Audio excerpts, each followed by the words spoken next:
1281 میں جب Ertugrul Ghazi کی وفات ہوئی تو اس وقت قائی قبیلے کے پاس صرف سوغد شہر یا اس کے علاوہ چند قبیل کی سرداری موجود تھی، جو کہ وراثت میں عثمان غازی کے حصے میں آئی۔ عثمان غازی نے اس سرداری کو ایک سرحدی ریاست اور پھر ریاست سے سلطنت کی بنیاد تک پہنچایا۔ جب عثمان غازی کا انتقال ہوا تو انہوں نے اپنے بیٹے اورحان کے لیے اس سے کافی زیادہ وراثت چھوڑی جو انہیں اپنے والد سے ملی تھی۔ اگرچہ عثمان غازی نے سلطنت عثمانیہ کی بنیاد رکھ دی تھی، مگر ابھی تک کوئی منظم فوج موجود نہیں تھی، نہ پیسہ تھا اور نہ ہی بحریہ۔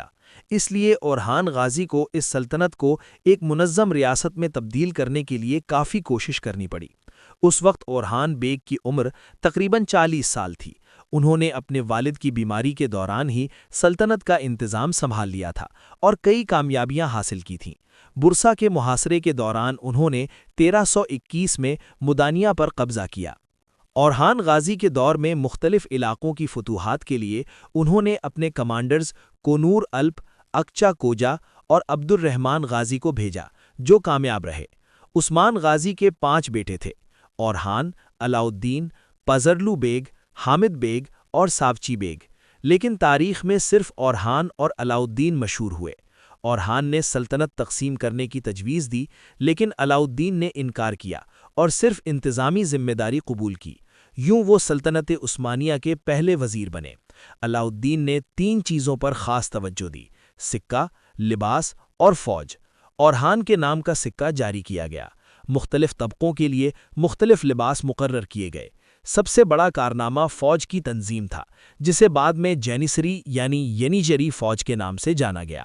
اسی فوج کی وجہ سے عثمانی 300 سال تک یورپ میں قائم رہے۔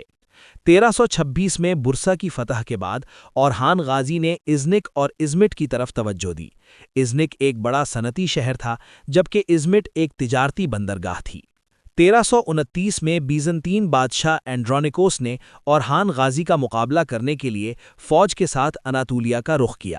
دونوں فوجیں آمنے سامنے آئیں۔ اورحان غازی نے حکمت عملی سے کام لیتے ہوئے دشمن کو تھکایا اور پھر زوردار حملہ کیا۔ جنگ میں بیزنطین فوج شکست کھا گئی اور بادشاہ مشکل سے جان بچا کر بھاگ نکلا۔ اس فتح کے بعد اورحان غازی دوبارہ ازنک کے محاصرے پر گئے۔ آخر کار 1331 میں ازنک بھی فتح ہو گیا۔ شہر کے لوگوں کو امن دیا گیا اور انہیں اپنے مذہب پر آزادی سے عمل کرنے کی اجازت دی گئی۔ یوں اورحان غازی نے سلطنت عثمانیہ کو مضبوط بنیاد